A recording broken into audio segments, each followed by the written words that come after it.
welcome back to the Citizen channel. Hope you're all staying safe and well. And yes, I'm recording this a little bit earlier than I'd normally do because I'm going away on my holidays over to Greece. So I'm putting this Pepsi 11 for the City versus Brentford game back a little bit earlier than normal, so please forgive me of my obviously machinations and ideas on Pepsi 11. It's a little bit different because we've still, as I'm recording this, we've got on the 2nd of September, we don't play till the 14th, of course. We've still got an international break, so fingers crossed, no extra injuries, etc. But we'll have a go anyway. But please accept that I might not be as close as perhaps I could be on this one, but of course we'll have a look at Brentford because they're not going to be playing any games between now and of course when we play them, so we can at least have a look at how they're doing as well.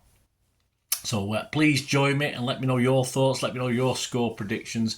And of course this match isn't officially on anywhere. It's of course a 3 o'clock kickoff. It's not on any of the TV channels as I'm recording this, so if you're not there like me, you might have to find somehow to watch it because I don't come home till a couple of days after this game. So please join me. We do a Pepsi 11 on this match. Please, if you are new to the channel, push that subscribe button, push the bell notifications, everything City past, present, as long as I can keep going. It'd be great to have you on board. We do have memberships now, 99p a month. You get early access to all my City stuff, some stuff that's not published generally for a year, even longer sometimes, a lot of my history stuff. You have a copy of the script if you want anything, a hard copy of a script if you got a favourite player that I've covered in my vlogs, or a match that perhaps was memorable for you, might be in your first match, or a manager, or anything of my special subjects I cover. If available, you can have a copy of the script. Some of the older ones perhaps aren't available now because I remember the very old days I used to write things down. I didn't do it on a computer. I used to have a manual script on paper, so I don't have them anymore, so you can't have them, but everything else. And yeah, if you can do that, membership guys, that'll support me going forward. Or just give us a like as well, that's as nice. And we do have sponsors at the moment, so excuse me, I will tell you those before we go. If you're interested yourself in sponsoring the channel, then that'd be wonderful. Got a bit of frog in my throat. Still recovering from the trip to West Ham as I'm doing this. Still shouting my big gob off there. So great to have you on board anyway. And please check out all my film and TV stuff as well if that's any interest, or you know someone who might be interested in that. Right, Brentford, yeah, our league record against them. It's our place at home. We've only played them 7 times in the league, won 5, lost 2. We've scored 13, let 6 in. Of course, Thomas Frank remains at the helm. He's doing an okay job, isn't he, so far this season in the 4 games they've played, 3 in the league and 1 Carabao Cup game. They beat Palace 2-1 at home. That was okay. They lost 2-0 at Liverpool. Didn't play too badly there. They beat Colchester in round 2 of the League Cup, or the Carabao Cup, 1-0. And a nice little win at home to Southampton, a 3-1 win. So a good start for Brentford, nicely placed in 6th after 3 league games and through to the next round of the Carabao Cup with a home tie against Orient. So why not have a cup run? Major transfers include Thiago from Bruges, about €33 million. Sepp van der Berg from Liverpool, I'd never heard of him, €24 million.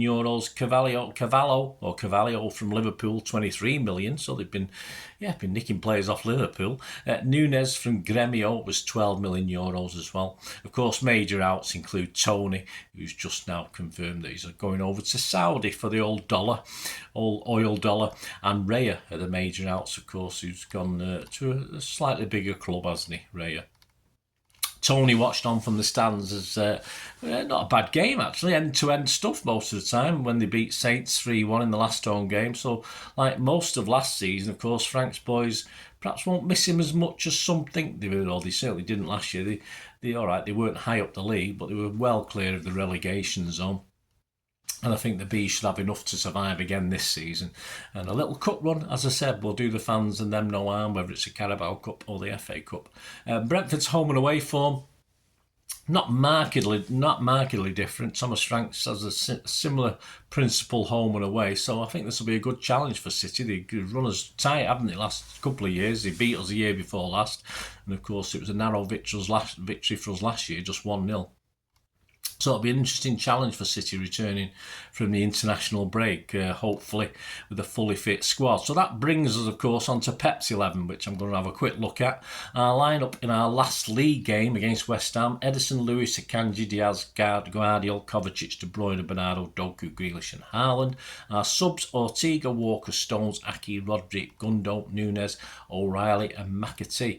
As I say, I'm recording this well in advance, so I've got to assume there's no further injuries. I can't do that. I've been picked up during the international break. So apart from Bob, who of course we're not going to see till about around December, we may have to assume that Foden and Savvy could be available. But of course Foden might need he's struggling. He's not, apparently he doesn't look as though he's going to the England squad as I'm recording this. So going to sort of turn up for England, so he may still need time to recover. And of course Savio was given 7 to 10 days, so that's taken him only a few days before this game. So both these players may be starting on the bench for this game. Despite a good showing against West Ham, we're now into the Champions League territory, of course, so I expect Pep, he's perhaps not got minutes into the legs as some would like so far, but I think he'll make 3 to 4 changes for this game. But Pep will also have one eye not just on that Champions League game against Milan, but of course the next home game after Brentford is Arsenal, so he'll have half an eye on that one as well. He'll have 1.5 eyes occupied on other things, of course. So I think players who definitely need more minutes at the moment, forget Foden and Savio, who obviously will do, but of course coming back from injury and illness, Walker, Stones, Aki, Rodri, Gundo and Nunes all need more time, I think, to be fully playable and viable squad players. So it'll be very interesting to see how Pep goes with this one. I think to pick this will be extremely difficult 3 or 4 days before, which I normally do, never mind 10 to 11 days before, with an international break to come. So I'll be brave or foolish or both, or one or the other. So my 11 for this is what I'm going to go for, guys. As I said, if I get 7 of this right, I'll be more than happy. I'll be hopefully get at least 7 and I don't embarrass myself. But this is what I'm going for. Ederson in goal. I think that's safe, isn't it? Lewis, Akanji, Stones and Gvardiol. So I'm sticking Stones in there, taking a chance. I'm taking a chance on Rodri being back. He might have played international football as well. Rodri, De Bruyne and Gundo I've put in the middle there. And up top, I'm going to stick Bernardo on the wing rather than Grealish, Doku on the other wing and Haaland down the middle as well. So that's what I'm going for. It's perhaps not giving as many other players that I want, but we'll be hoping to be 2 or 3 goals to the good. But against Brentford, that'll be an achievement anyway.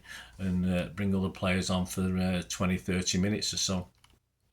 Ready, or at least get some idea of what we're going to do against Milan. So there you go. Let me know your thoughts, guys, on the Pepsi 11, what you consider. Predictions, yes, Andy's done some up-to-date ones for the new City online magazine. He says about this one, he says, Ivan Toney's now moved on and what a handful he's been in the past. Brentford have given us some tough games in recent times. Last season we just edited it 1-0 and they won at the Etihad 2 years ago. That said, I think we'll pull away as the game progresses and win comfortably. So Andy's quite optimistic on this one. His prediction is 4-1. You can get an average price around 14 to 1 as I'm recording this on the 2nd of September 2024. So he's going 4-1. I'm not quite as confident. I'll go 3-1 again as we did against West Ham. I'm hoping for 4-5-1, but 3-1 will do me. You can get 10 to 1 on that. Other odds at the time of recording this on the 2nd of September. City to win the Premier, yeah, still firm favourite, 6 to 5 in a place generally, 11 to 10. Brentford top and bottom half finish. Well, you can get 11 to 4 on a top half finish if you're optimistic, but 1 to 4 on to finish in the bottom half. Other most popular scorelines include 2-0 for City, that's 8 to 1 with Bet365, 15 to 2 with Hills. 3-0 for City is generally 8 to 1. 2-1 for City is 10 to 1 with 365, generally 17 to 2. The match odds themselves, City are 1 to 5 to win this, 1 to 5 on, a draw 7 to 1. Fill your boots, Brentford fans, generally 12 to 1, but you can get 13 to 1 in a place on a Brentford win for this, so why not? Why not repeat what you did 2 years? Not a chance, no, it's not going to happen. And there you go, guys. Hope you enjoyed that. Out already, of course, is a City 130. A look back at City against Brentford. Shared time, not much of it, but see whatever shared time we have over City's 130-year history. We'll have a look back at that. Of course, City against Brentford doesn't cover 130 years, but please check out City 130 and a little bit of history. Hopefully that'll be entertaining. As I said, members, you've even got the script if you're interested. And of course, the player ratings, the story of the game. I'm winging this one because I just don't know what time I'll be home, etc, etc. So I'm provisionally saying Monday after the game, but we'll have to see. Play that by ear. And of course there will be a Champions League Pepsi 11 very quickly, as at least could try and get out again on the Monday, but more likely on the Tuesday before the game on the Wednesday. So as we take on Milan, of course, and very quickly there'll be a Pepsi 11 again for Arsenal, etc, etc. So lots of vlogs coming out when I get back from me. I'll need my holiday to prepare for this one, so although some of my preparation will be done while I'm on holiday, but hey, that's just me. I'm quite happy doing it. There you go, guys. Hope you enjoyed that. Please, if you are interested in sponsoring the channel, my socials are on screen. Have a chat. Come, just get in touch. We can have a chat. Piat6505. I've got a little eBay shop, and they sell movie posters. They sponsor both the movie channel and this Citizen channel as well. So if you actually copy the description in the link below and copy and paste it, go over to the shop, have a look round. If you fancy anything and you order anything, just mention me and you'll get a 10% refund on the cost of your order. They dispatch within 24-48 hours. Got some great classic DVDs, some older DVDs you can't get hold of very easily, and also movie posters generally from the 1990s and 2000s. Some great actors, some great films. So give them your support, guys, like this supported this channel, Piat6505. And yeah, if you're interested yourself, let me know. Or if you want to have a comment about this Pepsi 11, let me know, and I will probably be in the sunshine looking at my responses, but I will get back to you, of course I will. That's what I do. Anyway, thanks for watching, guys. It'd be great to hear from you. Until we meet again, I'll never ask one thing, don't I? Please stay safe, everyone, especially you Blues. And simply, come on, City. Bye for now.